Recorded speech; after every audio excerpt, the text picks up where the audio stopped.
In 1999, this school, Highlands Primary in the London Borough of Redbridge, took part in a network learning project. They called it Learning to Learn. It's changed the school beyond recognition. This programme looks at what the school has learned from the experience and what advice they would pass on to others. We are the second best school in the borough in terms of added value. And we normally, 5 to 6 years ago, we were sitting at the bottom of all the league tables. We resisted league tables really in this school, partly because we were against them, but partly because we knew we were performing so badly. I think in the 5 years since Learning to Learn was introduced, the quality of English in terms of Key Stage 2 has gone up by 40%. And that's a staggering increase by anybody's judgment. And I think that goes down to the project, it goes down to the teachers, to the head teacher, and to just the fact the school has a good feel about it. When people come here and walk about, it feels like a nice place to be. This year, Highlands celebrates its centenary, and the Tree of Learning in its new foyer gives visitors an immediate idea of the priorities today. Start with we can if, because I think that just gets you thinking positively and about removing any barriers to progress. It's very easy to think that we can't do this because, so you have to really think outside the box, throw away all the earlier presuppositions and really think, well, how can we do this? And you have to be bold and make some harsh decisions sometimes to do that. The school feels that improvement comes from a dual perspective. The wider view they call the big picture, a sense of where Highlands and its staff are going, of the curriculum for every class each term. And the detailed view is a focus on each individual child, on the child's achievement and removing any barriers that stand in the way of learning. Yeah, do you want to show us the picture that you used? That's it, lovely. That's really nice, yeah? The 5 Redbridge schools in the Network Learning Project shared their findings with each other. Helping them was Professor Barbara McGilchrist from London University's Institute of Education. One of the lessons that we learned was how important it was to lead the project, to manage it carefully, and to find opportunities to enable teachers to learn about learning. And it was creating those opportunities for the staff to recognise that they too are learners, that they don't know everything, and that they, if they learn to work with one another, they can actually, and to work with the children, they can actually learn to develop their practice. So that there was a range of strategies that the schools used. Highlands is a very diverse school. 42 languages are spoken by the children, some of whom are from refugee families. Maggie Buttress and her team gathered data on each child before deciding what form of intervention would be most effective. But always the big picture was at the forefront of any initiative. When I was at school, I used to think about it as a kind of a mystery tour. I had no idea when I went to school what I was going to be doing, why I was doing it, and why it connected to things that were coming later. What we did was recognise that learners, it's very helpful for learners to have a feel for the big picture. So indeed what we did was we encouraged teachers, and some teachers found it easier than others, to actually tell children and their parents what the big picture was in terms of what they were going to be learning this term, so that the children could see, I see, so over this term these are the things that we're going to learn, and by the end of the term I will know how to. As Highlands embarked on the Learning to Learn project, Maggie Buttress also had to deal with changes to the school's teaching staff. The year the project began, we actually had a very significant turnover of staff. I think it was about 13 staff that actually moved on, many of whom had actually worked in the school for a long period of time.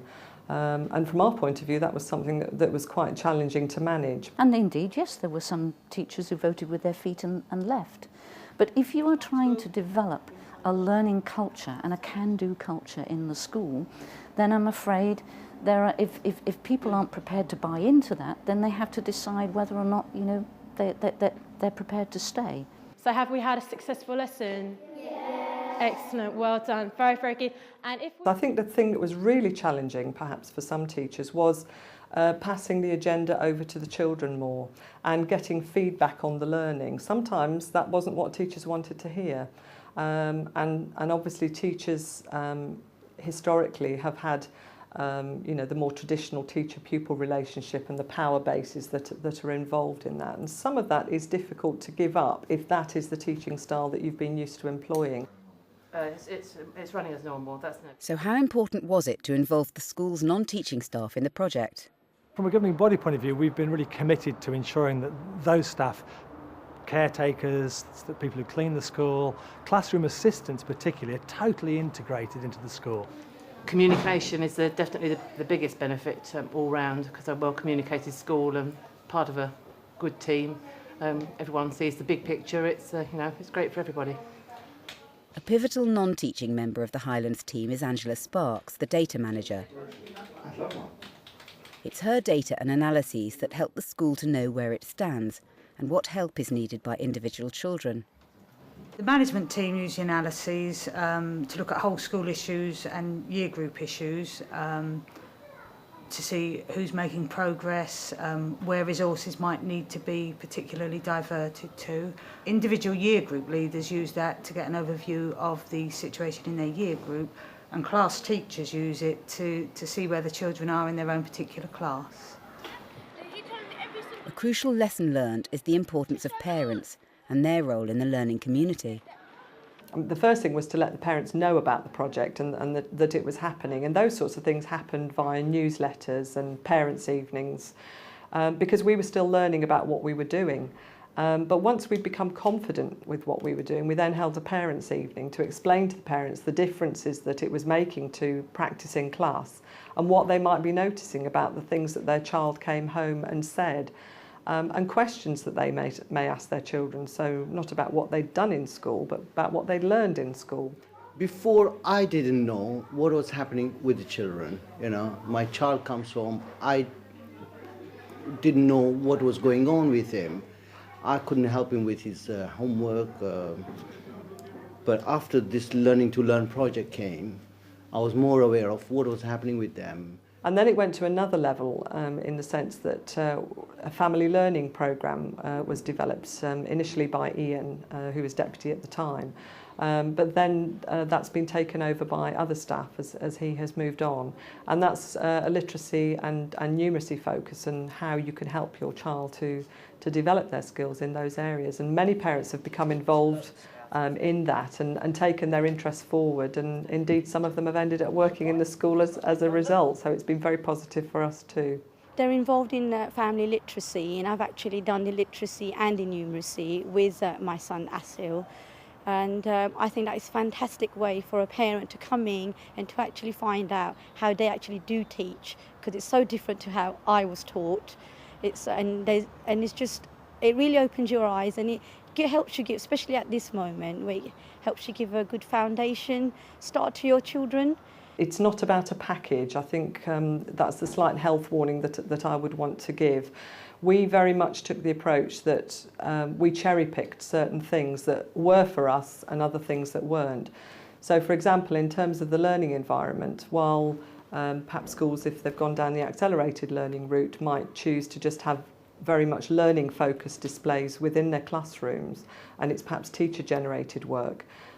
We feel that for the self-esteem of the children it's important that their work is displayed. Okay, I'm going to actually ask what their line graph interprets. What is it that the line... In many lessons, Highlands uses VAC learning.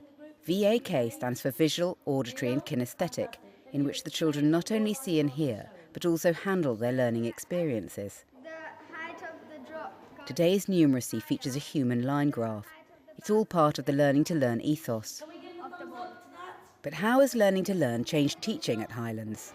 It's given us the ammunition to say to children, okay, this is where you are and this is where we want you to go. It's making them very explicit about their learning. And what's really come out of it is probably giving the children the comfort to be able to come out of the comfort zone, which is very much them being able to say, oh, okay, I can't do this, but without saying can't. It's what can you do if? And that is our great motto, and it really does work, because the children don't see themselves as failures anymore. We're giving them feedback.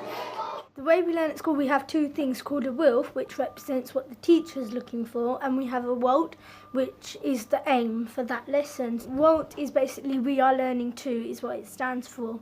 So basically the class knows what the objective for the lesson is, and then with the teacher will write up the WILF, which represents what I'm looking for. And then what you do is you know what the teacher is looking for, so you'll try to meet that. And the WALT, again, you'll know what you're supposed to be learning, so you'll try and meet that target as well. Highland's senior management team meets often and regularly to monitor progress on learning to learn. Today, Maggie Buttress and her two deputies are discussing how best to induct NQTs, and indeed senior teachers new to Highlands from other schools, into the learning to learn environment. I think the Learning to Learn folder has been quite successful, and I think perhaps this is something we need to review, perhaps the contents of it. But I think certainly for new people, when they first come into Highlands, it gives an overview of all the different aspects. So we've got the prides booklet that tells them how to set up the prides in the classroom, and specific things about, you know, water and the little handouts that they can use with children so that it's well organised in the classroom. When I came new to the school, as you know, I found the first half term to a term really quite tiring and stressful, just getting to understand the language and what was going on. As a senior teacher, you can feel quite threatened by that in a way. I feel that you should have some answers for the younger staff that you don't. I think you've just got to learn to accept that in yourself and be quite upfront about it and ask lots of questions.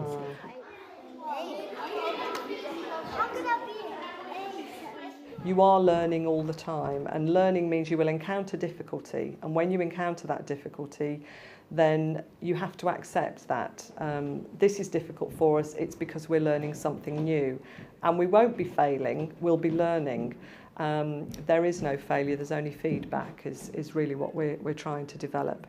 And finally, I think in a practical sense, the important thing is the empowering of staff through good quality training. I think it's had an excellent effect on the pupils in terms of their understanding of the learning.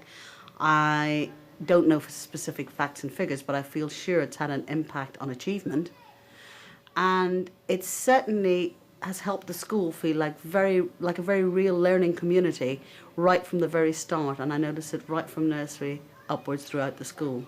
To bring about real improvement, to bring about real learning over time, it takes time, it takes confidence, and it takes courage. Are you using your double? They have gone from strength to strength, and in fact I'm quite humbled by what I see in that school. If you look at the test results, if you want to judge a school by that, wow, that school has taken off. Yet they serve a really quite challenging, in some respects, disadvantaged community. So it goes on.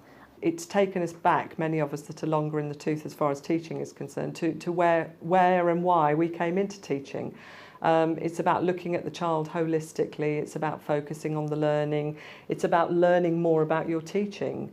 It isn't a bolt-on strategy that we have to conform to. We wanted to do this and we were fully committed to it. It's definitely given me the greatest motivation I've had in what's been now a long headship of 15 years.